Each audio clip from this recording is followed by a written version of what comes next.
Welcome back to Marlon Speaks Live. Thank everybody for liking, commenting, and sharing my content. I really appreciate it. Um, this video is very deep. This is some topics that I love to do deep dives on. I could not find a video of this specific crime, but it happened about 2 years ago in 2023. I think I seen something at that time, but as y'all may not know, a lot of the white on white crime, it gets covered up. They have great PR in a lot of these little all white towns, and this happened in central Indiana. So this was an all white town. Um, yeah, so a lot of their crimes gets glossed over. So I could not find any video of this actual crime happening. But I want to say, start off first and foremost, rest in heaven to the young 18-year-old man whose life was taken. His name was Evan Newmeister. Um, yeah, I did a little research on him. Seemed like a regular 18-year-old young man. So yeah, um, first I want to start off with the article because that's the only thing I could find on this was the actual article. So we'll read that. 18-year-old shot, killed in New Palestine. Greenfield man arrested in accidental shooting. Y'all hear that? Accidental. See, when you see stuff like that, that's automatically a red flag. Let's read it though. New Palestine, Indiana. A 20-year-old Greenfield man was arrested on felony charges Wednesday in connection to an accidental shooting. Y'all see that? Accidental. Can't make it up. That killed an 18-year-old in New Palestine. According to the New Palestine Police Department, officers were called Wednesday afternoon to the 4200 block of South Eclipse Way for reports of a person shot. Let's go to South Eclipse Way. Let's go there and see how it looks.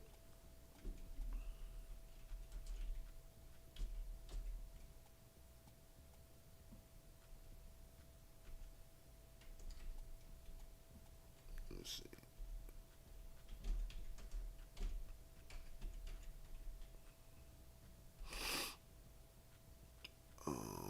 New Palestine.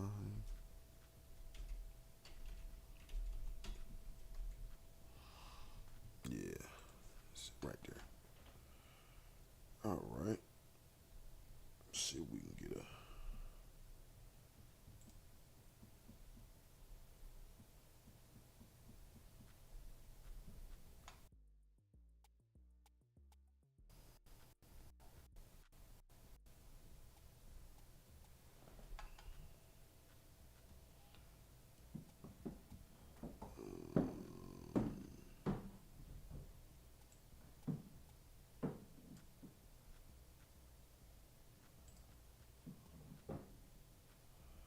See, I'm trying to change the terrain.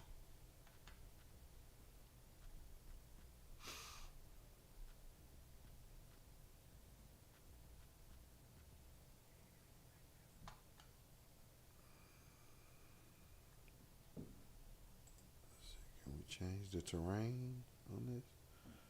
I haven't been online. I haven't used the computer version of this app in a while.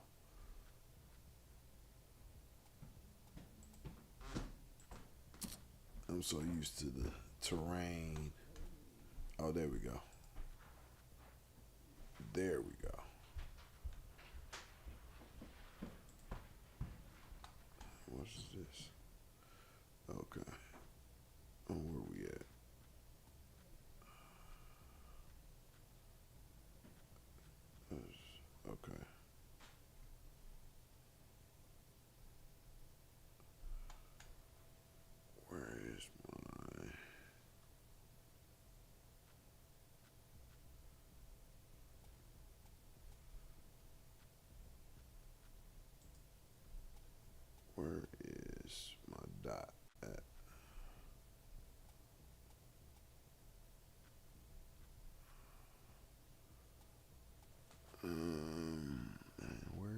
the street. There you go.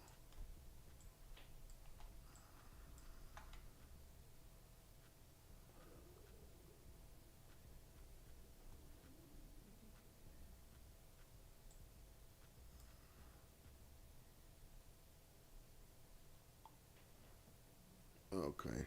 Yeah, this is South Eclipse Way right up in here. So it looks like that an apartment? Looks like an apartment. Yeah. Okay, so that's an apartment right in there somewhere. One of them apartments. So yeah. Okay. Let's finish reading this. For reports of a person shot. Upon arrival, NPPD said officers found an 18-year-old male with a gunshot wound to the chest. EMS crews rendered first aid to the victim, but the teen was later pronounced deceased after being taken to the IU Health Methodist Hospital. During the investigation, NPPD officers arrested 20-year-old Greenfield man Eric Wilkinson for the accidental shooting. They made sure to say accidental. Wilkinson, NPPD said, was taken into custody and charged with involuntary manslaughter and criminal recklessness with a deadly weapon, which are both level 5 felonies. The suspect is being held at the Hancock County Jail, and county prosecutors will make final charging decisions. Y'all hear that?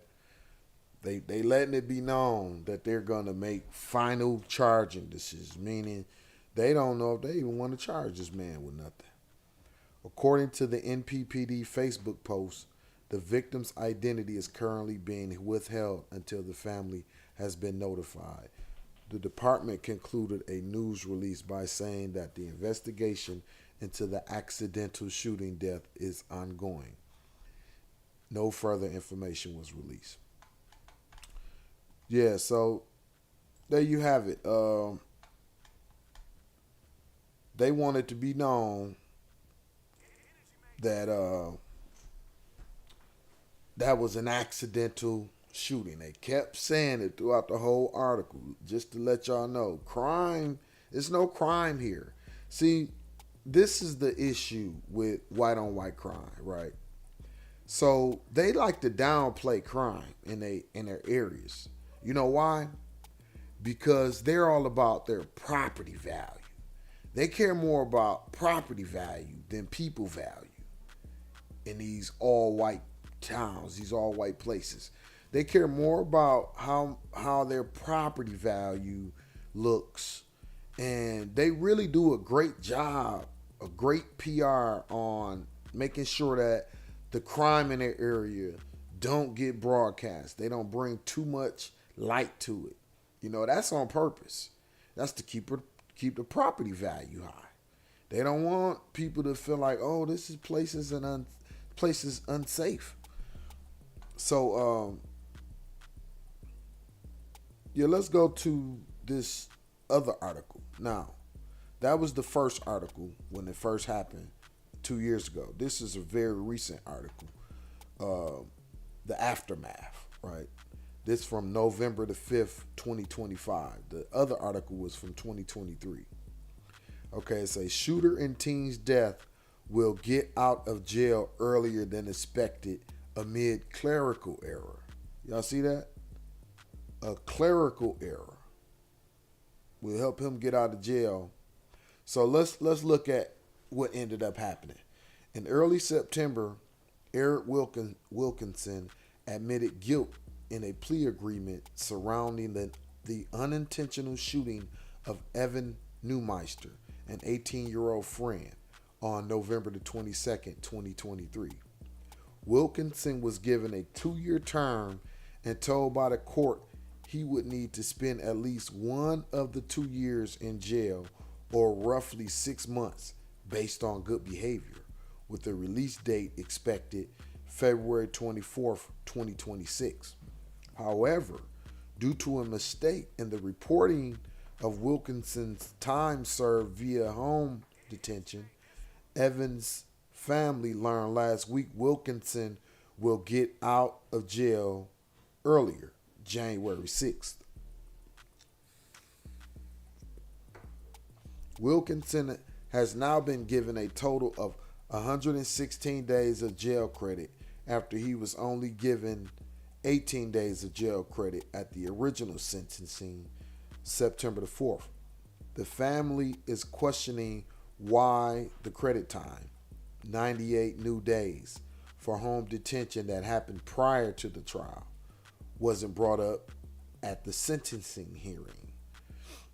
It really is a slap in the face, said Evan's mother, Kevin Neumeister.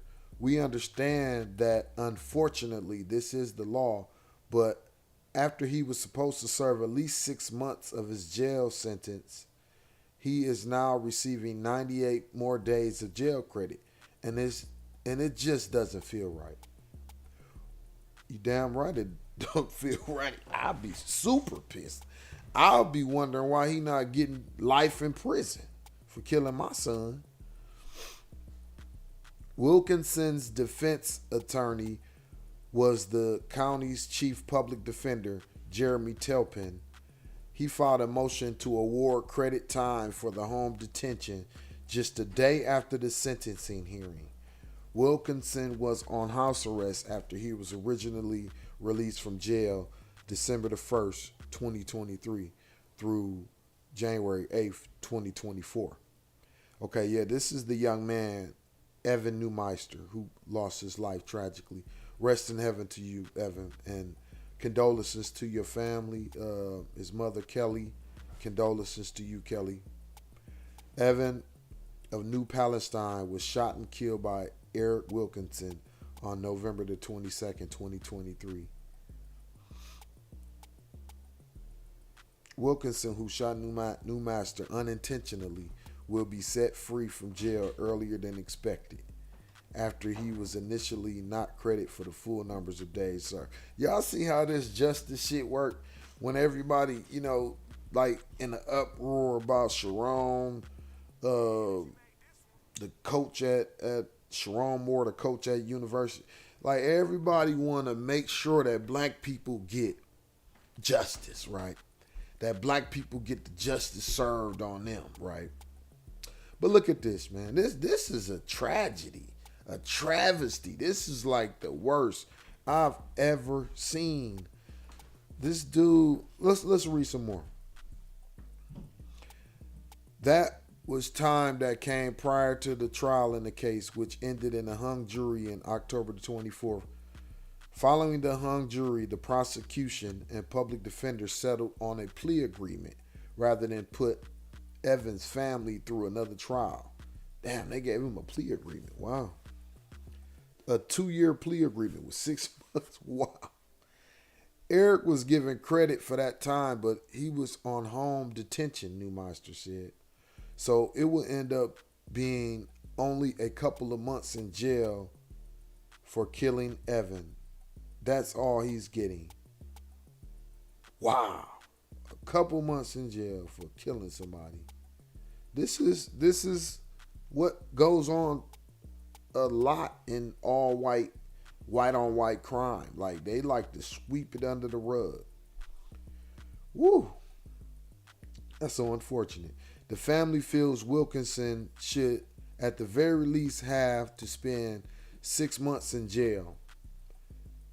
Damn, 6 months? I'll be saying 6 decades. Judge DJ Davis originally stated during the sentencing hearing that he wanted Wilkinson to serve time in jail. Davis sentenced Wilkinson to 2-year term with 1 year to be spent in the county jail and the remainder served on probation. I'm willing to bet that everybody involved in this case, prosecutor, judge, the police, everybody involved is, if they not related, like they families may have been like connected for multiple generations. So they, that young man last name probably carry a lot of weight in that community, and they you know, they more on his side than the victim side, it seemed like. During his sentence hearing, Wilkinson was told by the court he must take therapy classes as well as moral recognition therapy classes while in jail. He was also told he had to do 10 hours of community work, with Davis saying he wanted Wilkinson to learn a lesson from Evan's tragic death and to share what is done to the family and his own life. What? 10 hours of community work? Wow. 10 hours of community work for killing somebody? Wow. This is why white on white crime is going to keep going through the roof. No accountability. Y'all have zero accountability in y'all communities. On top of that, this trend that we seeing with you guys being caught on camera with your hate speech, you're being rewarded. So not you're going in the opposite direction. Not only are you not being held accountable, you are being rewarded. So I can see white on white crime being the biggest thing happening in this country in the near future.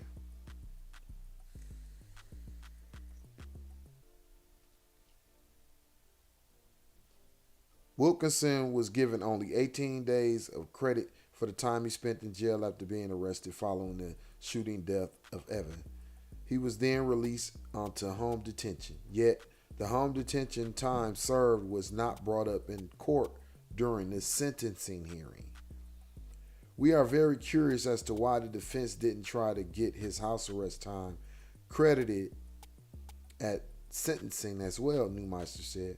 We are almost positive the defense would have known the law at the time and knew he could receive more credit time. The family feels Davis might have sentenced Wilkinson differently, perhaps to a longer term time in jail, had the court known there was home detention time to consider.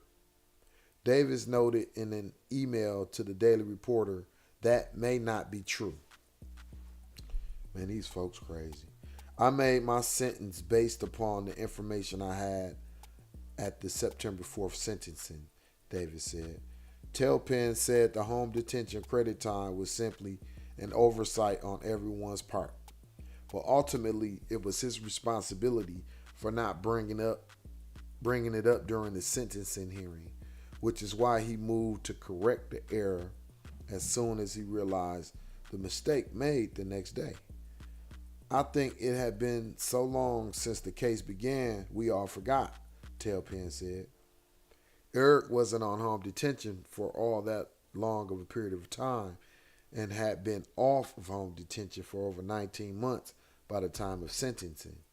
Additionally, it wasn't referenced in the pre-sentence investigation (PSI) report, which all of us rely on when preparing for a sentencing hearing.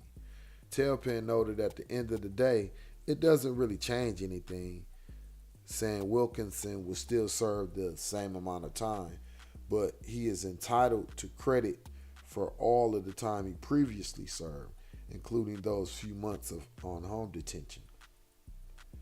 Chief Deputy Prosecutor Amy Herring, who handled the sentencing hearing for the state, noted under Indiana law, IC 38-6-6, defendants confined to home detention are entitled to earn credit time.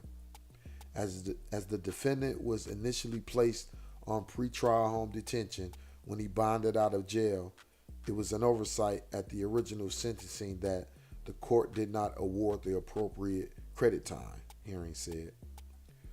While making the court aware of the home detention time served prior to the sentencing might not have changed the court order, the family feels the public defender may have been withholding the information from the court and the family during the sentencing hearing.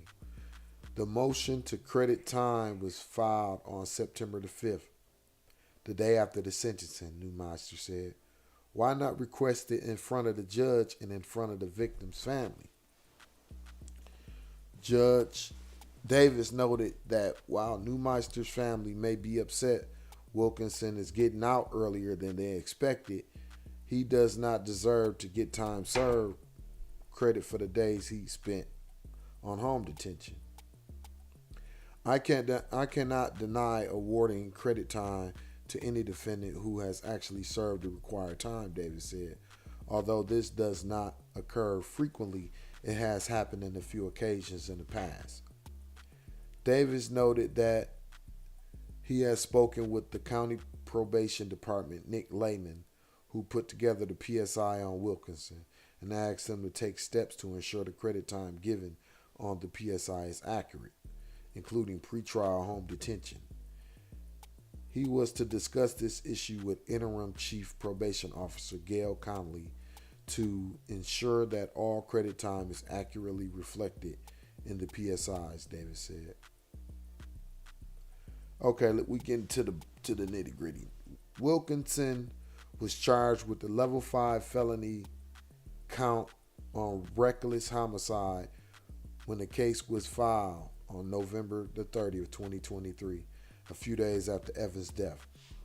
As part of the plea deal, Wilkinson admitted guilt September the 4th, 2025, to a lesser level 7 felony count on criminal recklessness committed while armed with a deadly weapon. Wow. While the level 5 felony case was dismissed, Wilkinson is listed as an inmate in the county jail where he expected to remain until the new release date in early January. Man, that's crazy. He shot this dude in the chest. Shot him in the chest. And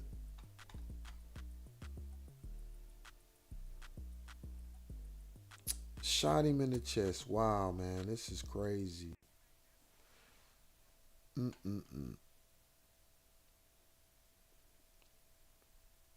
I meant to pull this screen back up. Yeah.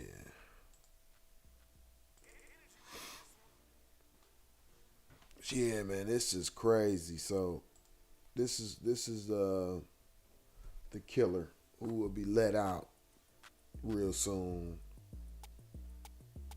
Eric Wilkinson. Yeah, so he's being let out January 6th. He was trying to get out earlier. He was trying to get out before the holidays, but they denied him. And this is the young man, Evan Newmeister, lost his life November the 22nd, 2023. Man, dang, cut down. Rest in heaven. Yeah, man, dang. This is crazy, man. To think that, this, especially how this country operate on trying to be tough on crime, you would think that, the people that wrote these laws that talk about being tough on crime would be tougher on their people. That's what you would think, but we all know how this system works. They super tough on anybody with this melanin. That's what it seemed to me, and that's what we all say. Somebody asked me earlier, one of the comments, how have I ever been directly affected by by these systems? And this is an example. We all affected by anything. If anybody is mistreated, everybody is mistreated. This is how that works, man. So if anybody is done wrong, we all done wrong. This young man's family, they didn't get no justice. So we all should be in an uproar. This affects everybody. So, like I said, this seems to happen a whole lot in the white community. Especially when there's no cameras, nobody's watching these cases, nobody's bringing it up, in the media, nobody's talking about it. they a lot of times these little white all white towns, a bunch of good old boys. They like to hush a whole lot of stuff under the rug. So that's what seems to happen, and just so unfortunate that somebody could lose their life tragically like that, so graphic, shot in the chest, man, and they deem it a involuntary manslaughter, and then took it back down to criminal recklessness. Man, I can't imagine, one of my family members being murdered and the murderer basically just walks free based on the good old boys in the back room. Oh no. No, no, no, no. But that's what happens a lot. So yeah, I just brought this, to the forefront to shine a light on, what happens in these all white towns when something heinous happens. Like this was a murder. To think that they would sweep a murder under the rug just goes to show, I bet they probably make more a big of a deal drunk driving in that community, or drugs. Let a black person move there and have some drugs. That would be the biggest thing ever. That would never get swept under the rug. So yeah, man. Let me know what y'all think about this. Get in the comments, like, comment, share, subscribe. Thanks. I'll be back with more. One.